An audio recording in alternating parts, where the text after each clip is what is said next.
یہ 20ویں صدی کے آغاز کے وقت، جسے ہم پورا کہتے ہیں مڈل ایسٹ، بلکہ صرف مڈل ایسٹ نہیں، پورا شمالی افریقہ سلطنت عثمانیہ کا حصہ تھا، خلافت عثمانیہ۔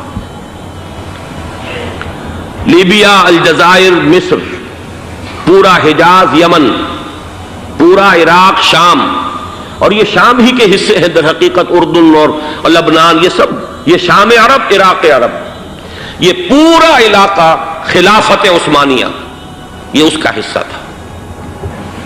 پہلی جنگ عظیم میں انگریزوں نے عربوں کو بغاوت پر آمادہ کیا، غداری پر آمادہ کیا، انہوں نے خلافت عثمانیہ کے خلاف بغاوت کی، بیج بوئے ان کے دلوں کے اندر نفرت کے، ابھارا انہیں کہ تم ترکوں کے غلام کیوں ہو، تمہیں خود حاکم ہونا چاہیے، تم کھڑے ہو جاؤ، ہم مدد کریں گے، تم بغاوت کرو، تم ان ترکوں کے خلاف ہماری مدد کرو، ہم تمہیں آزاد کر دیں گے، تم اپنے پاؤں پر خود کھڑے ہو جانا۔ یہ بہت ہی ہمارے لیے دردناک المیہ ہے اس پہلی جنگ عظیم کا۔ کرنل لارنس جیسا شخص، برطانوی استعمار، اور اس کے نتیجے میں عربوں نے بغاوت کی۔ اور اس قدر دردناک بات آپ کو بتا رہا ہوں، میں پہلی مرتبہ جب سن 62 میں حج کے لیے گیا مدینہ منورہ میں، ابھی وہ ریل کے انجن کھڑے ہوئے تھے۔ یہ ترکی کے زمانے میں، سلطنت عثمانیہ کے زمانے میں بغداد سے مدینے تک ریلوے لائن تھی۔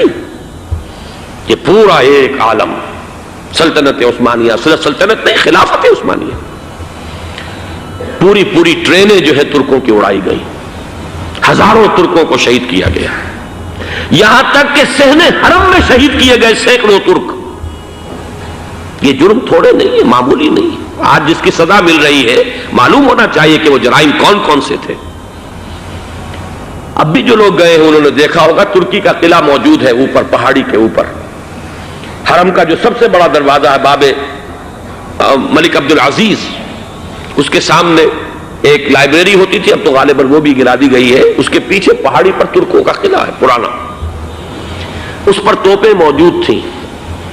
جب بغاوت ہوئی ہے، جو حرم میں آئے ہوئے تھے ترک فوجی، ظاہر بات ہے نہتے، وہ تو نماز پڑھنے آئے ہوئے تھے، ان کو وہاں ذبح کیا گیا ہے، اور ترکوں نے اپنی توپیں استعمال نہیں کی کہ کہیں بیت اللہ کو کوئی عدن نہ پہنچ جائے۔ بہرحال یہ غداری ہوئی ہے پہلی جنگ عظیم کے دوران، اور نہ صرف ترکوں پہ عربوں نے کی ہے۔ جیسا کہ میں نے کہا تھا، دو ہیں سب سے بڑے مجرم روئے ارضی کے اوپر امت مسلمہ کے طبقات۔ ہمارا پنجابی سپاہی بھی جا کر انگریزوں کی مدد کر کے ایلن بی کو قبضہ جو لے کر دیا بغداد کا، اس میں ہمارے مسلمان پنجابی سپاہی بھی شامل تھے۔ یہ خون چکاں باب ہے ہماری تاریخ کا اس صدی کا۔ لیکن اس کے بعد سلطنت عثمانیہ کے ٹکڑے ہو گئے، چیتھڑے ہو گئے۔ ایک انگریز نے لکھا ہے یہ جملہ، ذہن میں بجھا ہوا جملہ، کہ تاریخ میں یہ بات ثبت ہو جائے گی کہ ایک انگریز نے اس سلطنت کے ٹکڑے کر دیے کہ جو عمر فاروق نے قائم کی تھی رضی اللہ تعالی عنہ۔ یہ پورا عالم، یہ تمام علاقہ کس نے فتح کیا تھا؟ یہ بات ہاتھ بدل گئے تھے، پھر ترک آ گئے، خلافت عثمانیوں کے پاس چلی گئی، لیکن یہ سلطنت تو حضرت عمر رضی اللہ تعالیٰ عنہ کے زمانے سے چلی آ رہی تھی۔ اس کو ایک انگریز کرنل نے، اور اس نے بغاوت پہ آمادہ کر کے عربوں کو اور ترکوں کے پیٹھ میں چھرا گھپوا کر ان کے ذریعے سے اور ٹکڑے کر دیے۔ لیکن جب جنگ ختم ہوئی، اب انہوں نے کہا کہ اب ہمیں آزادی دیجیے، تو اب انہیں معلوم ہوا کہ غداروں کو دنیا میں کیا ملتا ہے، ٹکڑے کر دیے گئے۔ یہ حصہ عراق یہ انگریز کے پاس رہے گا، شام کا یہ علاقہ یہ فرانسیسیوں کے پاس رہے گا، مصر پر انگریزوں کا تسلط رہے گا، لیبیا اطالویوں کے پاس رہے گا، لے دے کر یہ جو علاقہ تھا حجاز، کیونکہ وہاں کچھ تھا ہی نہیں، بوادن غیر ذی زرع، یہ عربوں کے پاس چھوڑ دیا گیا۔ اس وقت جو بادشاہ ہیں شاہ حسین اردن کے، ان کے دادا سب سے بڑے غدار وہی تھے، لہذا ان کو اس علاقے کی بادشاہت دے دی گئی۔ اس کے بعد نجد سے ایک تحریک اٹھی ہے، وہ سعودی جو خاندان ہے وہ نجد سے اٹھا ہے۔ نجد میں اس وقت کچھ بھی نہیں تھا، وہ تو صرف ریت کے تودے تھے اور کچھ بھی نہیں، لہذا ادھر کسی استعماری قوت کو دیکھنے کی ضرورت ہی نہیں تھی۔ وہ تو بعد میں تیل برآمد ہوا اور اس کی حیثیت ہو گئی، اور یہ امارات کا علاقہ جو ہے اس کی دنیا میں اب گویا کہ یوں سمجھیے کہ جو سب سے زیادہ اہم علاقے ہو سکتے ہیں روئے ارضی کے نقشے پر، ان میں سے ایک وہ ہو گیا. لیکن یہ اس وقت کی بات میں کر رہا ہوں، کوئی حیثیت نہیں تھی، لہذا اس کو چھوڑ دیا گیا. یہ ہے تاریخی پس منظر، یہ لکیریں جو کھینچی گئی ہیں. یہ ایک ملت اسلامیہ کو جو قومیتوں میں تقسیم کیا گیا، پھر نعرے لگوائے گئے المصر للمصریین الشام للشامیین. اب شامی ایک علیحدہ قوم ہو چکے ہیں، مصری ایک علیحدہ قوم ہو چکے ہیں، عراقی ایک علیحدہ قوم ہو چکے ہیں.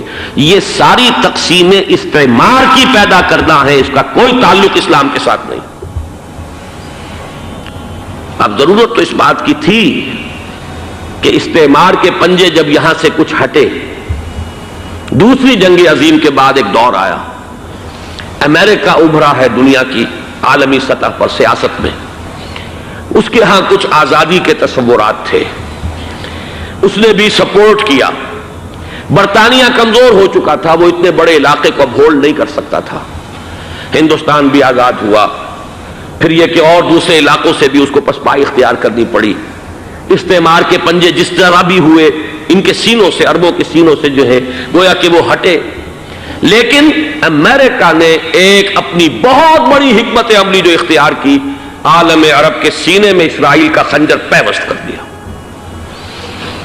تاکہ یہ کبھی آزاد نہ ہو جائیں، ہمارے انگوٹھے تلے رہے، ہماری پالیسی گورن کرے. یہ استعمار کا دوسری جنگ عظیم کے بعد جہاں برطانوی استعمار، فرانسیسی استعمار رفتہ رفتہ یہ ہٹنے شروع ہوئے. صدر ناصر نے انگریزوں کو اٹھا کر پھینکا میڈیٹرینین میں اور دوسرے جگہوں سے. الجزائر نے آزادی حاصل کی فرانس سے، اطالویوں سے جو ہے لیبیا والوں نے آزادی حاصل کی. یہ ہو گیا، لیکن ایک خنجر پیوست کر دیا گیا اسرائیل کا سینہ عرب. اس صورتحال میں ظاہر بات ہے کہ ایک تو بڑی آئیڈیل پوزیشن تھی کہ پورا عالم اسلام متحد ہو، لیکن وہ تو بہت دور کا خواب معلوم ہوتا ہے. علامہ اقبال سے بڑا کوئی نقیب نہیں ہے ملت اسلامی کی وحدت کا. ایک ہو مسلم حرم کی پاسبانی کے لیے، نیل کے ساحل سے لے کر تا بخاک کاشغر. لیکن انہیں بھی اپنے لیکچرز میں کہنا پڑا کہ اس وقت جو صورتحال ہے، پورے عالم اسلام کی ایک وحدت بن جانا تو تقریباً ناممکن نظر آ رہا ہے. اگر کسی طرح ایک common wealth of Muslim nations وجود میں آ جائے تو بھی بڑی کامیابی ہوگی. لیکن اس سے بھی پہلے یہ تو زیادہ آسان تھا کہ عالم عرب ایک وحدت کی شکل اختیار کر لے. یہ تو ایک قوم ہے، اکثر و بیشتر ایک نسل یا زیادہ دو نسلیں کہتی تھیں. شمالی افریقہ میں بربر نسل بھی ہے، باقی تو سب عرب ہے.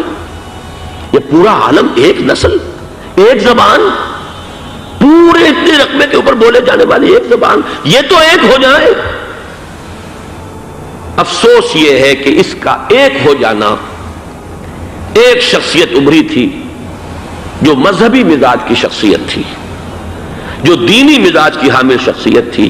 اگر اس کی قیادت میں عالم عرب متحد ہو جاتا تو واقعتاً ایک بہت بڑا جو ہے مرحلہ وہ طے ہو جاتا پوری عالمی ملت اسلامیہ کی ایک وحدت اختیار کرنے کا. وہ شخصیت تھی شاہ فیصل شہید کی. اور اس لفظ کے ساتھ ہی آپ کے ذہن میں آ گیا ہوگا کیوں انہیں شہید کر دیا گیا، کس نے کیا کرایا، کہاں سے تعلیم حاصل کر کے آیا تھا وہ جس نے شہید کیا شاہ فیصل شہید کو. اس کی گردن پر کون سوار تھی، وہ یہودی لڑکی کے جس کے فوٹو بھی شائع ہوئے، ایک گردن پر اٹھائے کھڑا ہوا شہزادہ اپنی ایک یہودی دوست کو، لڑکی کو. اور وہی ہے کہ جس نے جا کر پستول سے شہید کیا ہے. جان میں اچھی طرح جان لیجئے، جیسے بارہا میں نے عرض کیا ہے کہ حضرت عمر کو شہید کرنے والا کہنے کو ابو لولو فیروز تھا، لیکن اس کے پیچھے پورا ایرانی نسل پرستی کا جو پورا پس منظر ہے، اسے تو ہر شخص جس کی ذرا بھی نگاہ جو ہے جو صرف منظر کو نہ دیکھ رہی ہو، پس منظر کو بھی دیکھنے والی ہو، وہ تو جان لے گی کہ ابو لولو فیروز ایک فرد کا نام نہیں تھا، وہ ایران کا انتقام تھا عالم عرب سے. بالکل اسی طریقے سے یہ امریکی استعمار کا ہتھ کنڈا تھا، اسے محسوس ہوا. شاہ فیصل مذہبی مزاج کا شخص یہ ابھر رہا ہے، اور یہ شاہ فیصل کی حکمت عملی کا ذرا آپ اندازہ کیجئے. لاہور میں سمٹ کانفرنس ہوئی، اس میں وہ آئے، سب سے ٹاورنگ پرسنالٹی پورے اس وقت عالم اسلام کے اندر شاہ فیصل کی تھی. اور وہ گویا کہ ایک بہت ہی جس کو کہا جائے کہ ایک بہت ایلڈرلی، ایک بزرگانہ ایک شخصیت جو ہے، اور انہوں نے اپنے دولت کے دروازے، عرب میں وہ مشہور تھے کہ نہایت خسیس اور بخیل انسان ہے، اس لیے کہ وہاں وہ خرچ کرتے تھے حساب کتاب کے ساتھ، لیکن ان کے خزانے کھلے ہوئے تھے عالم اسلام کے لیے، ادھر بھی مدد ہے، ادھر بھی مدد ہے، ادھر بھی کام ہو رہا ہے، ادھر بھی کام ہو رہا ہے۔ پھر انہوں نے تیل کا ہتھیار استعمال کر کے ایک دفعہ امریکہ کو دن میں تارے دکھا دیے تھے، لہذا ان کا ہٹایا جانا سین سے یہ امریکی استعمار کے لیے لازم تھا۔